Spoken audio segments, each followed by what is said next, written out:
고요. 부동산 같은 경우에 우리나라 부동산 선도 지역이 서울의 송파구가 제일 선도 지역이거든요. 그쪽이 이제 가격이 하락하기 시작했습니다. 그래서 서울도 이제 조만간 가격이 본격적으로 하락할 것 같고, 지방 지역 같은 경우, 지방 같은 경우는 이미 하락세로 다 전환이 됐고, 서울 내에서도 노도강이나 이런 지역, 그러니까 강북 지역이나 이런 쪽은 이미 이제 하락을 계속 하고 있는 중입니다. 그래서 저희가 볼 때는 주택의 선행지수와 동행지수 다 꺾이고 있고, 아직 전혀 상승 전환될 조짐이 안 보이고 있거든요.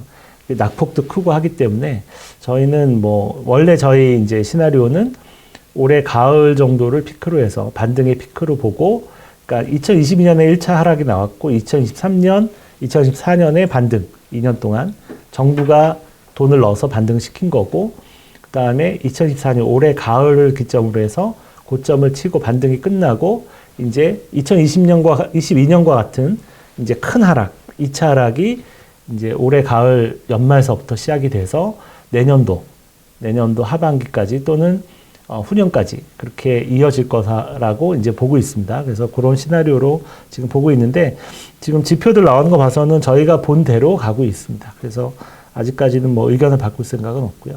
기본적으로 우리나라 부동산이 지금 너무 비싸요. 비싼데 비싸다고 무조건 빠지는 건 아니거든요. 그러니까 우리가 이제 데이터로 분석을 하잖아요.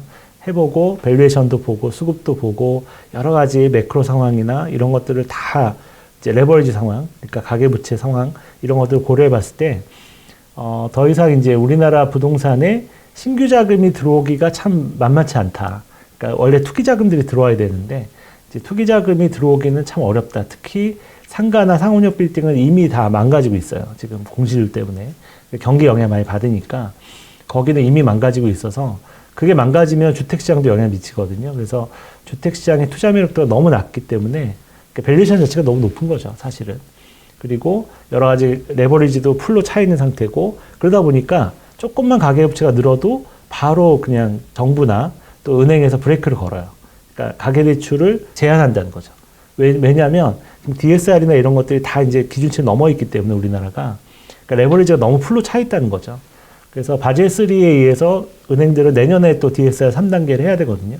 3단계는 정말 강력해요. 그러니까 신용대출서부터 다 포함해가지고 DSR 40%를 맞추는 거거든요. 그렇게 되면 거의 지금 우리나라 가계대출 규모를 봤을 때는 내년 실제로 이제 3단계가 시행되면 대출 나가기가 쉽지 않을 거예요. 그러니까 그렇게 되면 이제 레버리지도 끝났고 밸류에이션은 높고, 수급은 별로 의미가 없고요. 수요가 중요하거든요. 공급 부족에 의해서 가격이 오르진 않아요. 그러니까 수요가 더 중요해요. 공급은 무한대예요, 사실은. 왜냐하면 일반적으로 공급이 부족하다 이런 거는 신축을 얘기하는 거고요. 우리가 실제로 주택을 살 때 나한테 파는 공급은 두 가지가 있잖아요. 신축과 구축. 그러니까 기존에 갖고 있던 사람들이 팔 수도 있는 거잖아요. 그렇기 때문에 사실 공급은 무한대예요. 그러니까 수요가 좋으면 공급도 공급이 되는 거고, 수요가 안 좋으면 이제 대기 공급이 늘어나는 거고 이런 거죠.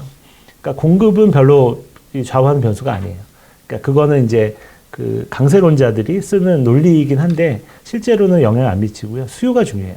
수요가 중요한데 실수요와 투기 수요가 어떻게 움직이느냐가 중요한데, 사실 실수요 가지고 이렇게 막 가격이 폭등하진 않거든요. 대부분 투기 수요가 이제 움직여서 폭등하는 건데, 이 투기 수요들이 움직일 수 있는 룸이 없다는 거죠.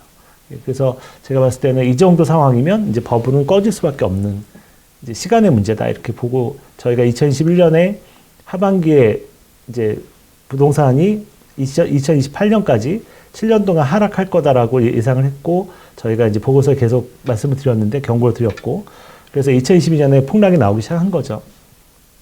그래서 저희는 아직 그런 의견을 갖고 있고, 저희 지표상으로도 여전히 이제 2023년, 4년에 반등을 했지만, 그냥 이거 일시적인 반등이다라고 보고 있고요. 저희가 갖고 있는 지표들은 다 그냥 다 내리받고 있어요, 아직도. 그래서 한 2017년 가격, 2017년 가격까지는 내려가야 일단은 버블이 해소되는 거고, 그 다음에 보통 버블이 해소될 때는 이 오버슈팅이 나오거든요, 밑으로. 그렇게 보면 2015년 가격까지도 갈 수도 있다, 지역별로는. 이제 그렇게 보고 있습니다. 그 다음에 주택시장 마지막으로 설명을 드리면, 주택시장 지표들, 요거는 이제 매수와 매도 비율인데 꺾였죠. 이미 꺾였고 매도가 급격하게 늘어나고 있고요. 우리나라 경매도 지금 사상 최대치로 늘어나고 있고, 특히 빌딩이나 이런 건 굉장히 많이 나오고 있어요. 강남에 그 조그만 꼬마 빌딩 있잖아요. 투자한 사람들 되게 많이 힘들어하고 경매도 지금 쏟아지고 있어요. 비처럼 쏟아진다는 표현을 하던데 업계 사람들은 굉장히 많이 쏟아지고 있죠. 왜냐하면 공실률이 너무나 높으니까. 그다음에 이제 이 주택들도 지금 영끌한 세대들, 2021년에 영끌한 세대들이 이제 못 견디고 이제 경매가 많이 쏟아지고 있고요.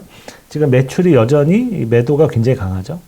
그러니까 매물은 나와 있는 매물은 사상 최대치예요. 지금 서울 기준으로 9만 건 가까이 되는데 앞으로도 계속 늘지 않을까 생각이 드는데 얘네들이 호가는 안 낮추고 있는 거죠. 이제 호가를 높여서 이제 내놓기는 하는데 이게 언제 낮아지냐면 내놨는데 계속 안 팔리면 이제 불안해서 호가를 낮추기 시작하거든요. 그게 아마 내년 한 1분기, 2분기, 1분기 정도 될 것 같아요. 그 정도 되면 이제 서로 호가를 낮추면서 이제 본격적인 하락이 오는 거죠. 그래서 이제 이 매수 우위 지수가 되게 선행성이 있는데 이게 이제 이미 꺾였고요. 반등이 끝났다는 얘기죠. 매매 가격의 전망도 지금 꺾였고 이미 마이너스로 떨어졌죠. 서울은 마이너스로 떨어지기 시작했습니다. 이렇게 마이너스로 떨어져서 이제 본격적인 하락 국면으로 가고 있습니다. 그 다음에 요거는 이제 저희가 만든 모델인데 투자 매력, 그러니까 투기 세력이 얼마나 우리나라 주택을 투자하는데 매력을 느끼냐. 이게 기대 수익 빼기 기회비용. 이건 투자 개념으로 보는 거죠. 그래서 요게 0 이상으로 이렇게 있어야지 주택을 다주택자들, 투자하는 다주택자들이 주택을 매수할 만하다는 거예요. 그러니까 기대 수익이 더 높으니까. 요런 구간인데 지금은 여기 있습니다. 지금은 완전히 이제 마이너스 구간에서 조금 복구는 했지만 여전히 마이너스 구간이다. 그래서 보통 이제 투기 세력 애들이 요때 진입을 하고 요때 이탈을 하거든요. 요때가 2012년이었고요. 요때가 2021년이었어요. 투기 세력 애들이 요 정도. 빠른 애들은 요때 이제 나가는 경우도 있고. 요거는 팬데믹 때였으니까 약간 예외적인 경우고요. 그래서 요런 어떤 플러스 구간에서만 사실은 그 투기 세력 애들이 들어온다. 이런 건데 지금은 여전히 투기 세력이 들어오기는 기회비용이 더 크다. 기대 수익보다. 이렇게 볼 수 있습니다. 그 다음에 주택 선행 지수도 지금 이렇게 폭락하고 나서 약간 돌고 있는 것처럼 보이지만 아직 확실히 돌지 않았고요. 지금 낙폭이 너무 커요. 거의 한 17년, 15년 수준까지 내려와 있는 상태이기 때문에 지금 이제 이게 이렇게 하락해서 올라갔잖아요. 이거 메꿔서 내려올 가능성이 되게 높죠.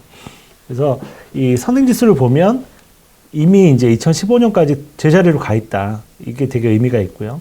그 다음에 아직도 주택가격 반등함에도 불구하고 아직도 빠지고 있다는 얘기는 이게 주택가격 반등이 일시적인 어떤 수급적인 요인, 정부가 이제 돈을 집어넣어서 억지로 끌어올린 거죠. 이런 측면이 강하다 이렇게 볼 수 있고요.